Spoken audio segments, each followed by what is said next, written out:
Hello po, magandang araw po sa ating lahat. Ngayong araw na ito ay may ipapakita pong recipe sa inyo si Mama Yeps. Hello po Mama Yeps, ano po ang recipe mo ngayong araw na to? Hello po sa inyong lahat. Ngayong araw na to ay gagawa po tayo ng super healthy na tinapay. Ito po yung kalabasa pandesal. So ito na po yung ating mga ingredients. Meron po tayong 2 and 1/2 cup ng bread flour. Tapos itong ating kalabasa na hiniwa ko na po at binalatan. Tapos gagamit tayo ng 1 cup na fresh milk or pwede rin po yung evap milk. 1/2 cup ng white sugar or pwede rin po yung brown. Isang pirasong itlog. 1 tablespoon ng lard or shortening. 1 tablespoon ng melted na margarine or butter. 1 tablespoon ng oil. At gagamit po tayo ng breadcrumbs. Ito ay nakakatulong para lumambot yung ating pandesal. 1 tablespoon ng dough enhancer. 2 teaspoon ng yeast, at saka 1/2 teaspoon ng asin. So, yan na po lahat yung ating mga ingredients na gagamitin. Ngayon po, bago natin simulang gawin yung ating kalabasa pandesal, uunahin po natin itong ating kalabasa. So, ngayon ay pwede natin itong steam or ilaga. Ayan po, meron na po akong pinakulong tubig dito sa ating steamer. So, ngayon ay ilagay ko na po itong ating kalabasa. Ginagawa natin to na lulutuin muna yung ating kalabasa para mas mabilis na lang po natin siyang mamash mamaya. Lulutuin po natin yan ng mga 10 to 15 minutes or hanggang sa lumambot po yung ating kalabasa. Yan, babalikan po natin mamaya. Ngayon po, habang hinihintay nating lumambot yung ating kalabasa, ipapa-activate po muna natin yung ating yeast. Dahil itong gamit natin ay active dry yeast. So ito ay kailangan po siyang i-activate sa warm na gatas or sa tubig. Yun po yung kaibahan ng active dry yeast sa instant yeast. Pag gumamit po kayo ng instant yeast, pwedeng ihalo nyo na diretso yun sa ating mixture, hindi na kailangang ipa-activate pa. So, dahil itong gamit natin ay dry yeast, so kailangan po nating ipapa-activate. Para mas mabilis pong umalsa yung ating yeast, kukuha lang po tayo ng 2 tablespoon ng ating sugar. Yan. Tutunawin lang po natin yung ating sugar. Pagka tunaw na, ay pwede na nating isunod itong ating yeast. So, hihintayin po natin to na ma-activate siya. Yan. Set aside muna natin to ng mga 5 minutes. Ngayon po ay pwede na nating paghalu-haluin muna yung ating mga dry ingredients. So, ilagay ko po dito yung ating natirang sugar, itong ating asin, at saka yung ating dough improver or enhancer. Halu-haluin muna natin yan habang hindi pa malambot yung ating kalabasa or squash. Pagka nahalo na po natin ng mabuti ay pwedeng itabi muna natin at hihintayin natin na lumambot yung ating kalabasa para masimulan na po natin yung mamash. Ngayon po ay babalikan po natin yung ating kalabasa na pinalambot. Check po natin kung ready na ba ito. Ayan o, sobrang lambot na niya. So, okay na to. Papatayin ko na po yung ating stove. Tapos ngayon ay huhugasan ko po siya ng malamig na tubig para mabilis po natin siyang mapalamig.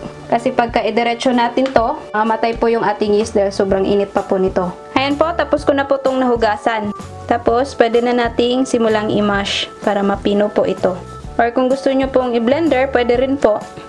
Pipinuhin lang po natin to para mabilis po siyang maihalo sa ating harina. Sobrang sarap po nitong ating gawing pandesal ngayon kasi itong kalabasa ay super healthy po. Kaya kung mga may anak po kayo na hindi mahilig sa gulay, subukan nyo pong gumawa nito. Hindi nila malalaman or mamamalayan na may gulay pala tayong inihalo dito sa ating tinapay. Ayan, sa tingin ko ay okay na to kasi mamasahin pa naman po natin, mapipino pa rin po to mamaya. Ayan, itatabi muna natin dahil babalikan po natin yung ating pinaalsa or pina-activate na yeast kanina. Ayan po, ito na po yung ating yeast. Yan, nakikita nyo na bumubula na po siya. So yan, ibig sabihin yan ay ready na yan. So ngayon ay pwede na natin yang ilagay dito sa ating dry ingredients. Ibubuhos ko na po yan dito sa ating harina. Tapos, isunod natin yung ating itlog. Tsaka itong ating oil, yung ating melted na margarine or butter, at yung ating lard or vegetable shortening. Ayan, paghalu-haluin muna natin yan. Ito ay mamasahin po natin ng mano-mano, gamitan po natin ng mga kamay natin. So, dapat palinis po yung kamay natin. Maghugas po muna tayo ng kamay bago natin simulang masahin to. Ngayon, paghalu-haluin lang po natin ng mabuti. Tapos kailangan po may extra po kayo na harina para pag mamasa natin mamaya, sa tingin natin ay medyo manikit pa sa kamay natin, pwede tayong magdagdag ng paunti-unting harina. Or kung gusto nyo po ng vanilla para pampabango dito sa ating pandesal, pwede po kayong maglagay. Pero ako hindi ko na po siya lalagyan dahil hindi ako masyadong fan ng vanilla. Ayoko po ng amoy ng vanilla. Pero depende na po yan sa inyo kung mahilig po kayo ng vanilla. Tapos ngayon, pwede na nating ihalo itong ating na-mash na kalabasa.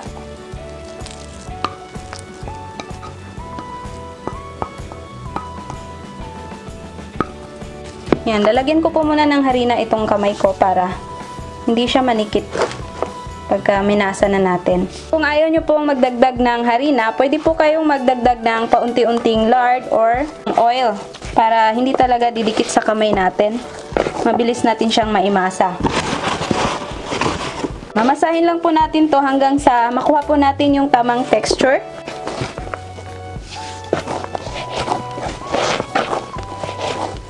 Ayan po, natapos ko na pong namasa. So, ganito na texture po yung gusto natin, na yung smooth na siya. At saka, hindi ko po siya masyadong minasa para yung medyo may mga makikita pa po tayo na kalabasa na maliliit. So, ngayon ay ready na natin tong paalsahin. Bibilugin lang po natin, tapos lalagyan po natin ng konting oil para pagka umalsa na ito ay mabilis na lang po natin siyang matanggal at hindi manikit dito sa ating pinagpapaalsahan.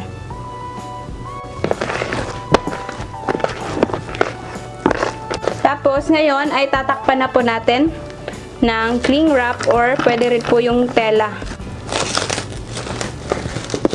Papaalsahin po natin to ng 1 oras. Ayan, babalikan po natin pagka umalsa na ito at saka yung medyo magdubli po yung kanyang size. At ngayon po ay pwede na nating balikan yung ating pinaalsa na dough kanina dahil 1 oras na po yung nakalipas. Ayan, sobrang alsa na po yung ating dough. Ngayon ay susuntukin lang po natin para lumabas yung hangin sa loob.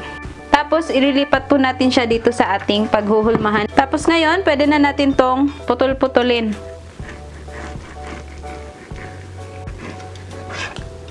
Tapos pinahiran ko lang po ng konting oil yung ating lamesa para hindi siya didikit. Ngayon po ay i-form natin siya na parang log para lalabas din po yung hangin sa loob. Yan. Tapos ngayon, pwede na natin siyang putol-putulin kung gaano kalaki po yung gusto natin sa ating magiging pandesal. Yan, kung gusto nyo pong pantay-pantay po yung laki, pwede nyo siyang timbangin para magkapareho po yung laki. Pero itong gagawin natin ay kakainin lang po namin sa bahay, kaya hihiwain ko na po siya diretso, hindi ko na po titimbangin. Mas magandang timbangin nyo pagka gusto nyo siyang ibebenta para hindi kayo malulugi. Pantay-pantay din po yung laki ng ating pandesal. Yan, itatabi ko po muna siya dito. Ito medyo lakihan ko para may mga malalaki at saka maliliit po tayo. Yan, depende naman po yan sa inyo kung gaano kalaki po yung gusto nyo. Sobrang lambot po nitong ating dough. Yung dough improver pala natin ay optional lang po yun kung meron po kayo or available po dyan sa lugar nyo. Yun kasi ay laking tulong po nun sa ating tinapay pagka naglagay tayo nun dahil yung ating tinapay ay talagang malambot siya at saka matagal pong masisira. Kahit ilang araw po siya ay ganun pa rin po yung kanyang lambot. Hindi siya titigas pagka naglagay tayo ng dough improver. Kung gusto nyo palang gawin siyang or lagyan siya ng palaman, kailangan ay bibilugin nyo po muna siya. Tulad nyan. Gaganyan natin. Tapos kung may cheese tayo, pwede nating ilagay dito sa loob tapos isi-sealed natin para maging bilog. So mag-try din po ako na lagyan ko siya ng konting cheese. Ayan po, maglagay po tayo ng cheese. So ito, ganito kalaki po yung cheese na ilalagay ko. Yan, ilalagay lang po natin sa gitna tapos isi-sealed natin siya. Yan. Tapos bibilugin natin. Ayan po. Pagka natapos ko na po itong magawa lahat, ay isasawsaw po natin siya sa ating breadcrumbs bago natin lutuin. Ayan po, natapos ko na pong nahulma lahat ng ating pandesal. Meron din po akong hindi na binilog yan, yung mga maliliit.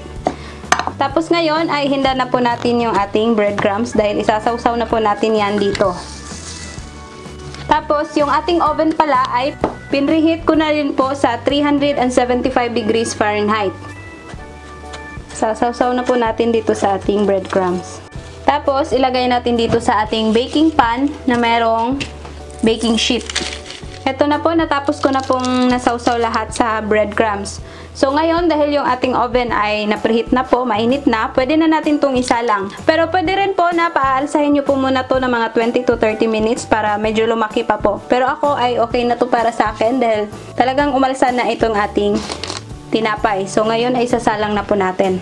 Ayan, ilalagay na po natin. So dito ko po siya ilalagay sa may itaas banda para pantay po yung kanyang luto, hindi siya masusunog yung ilalim.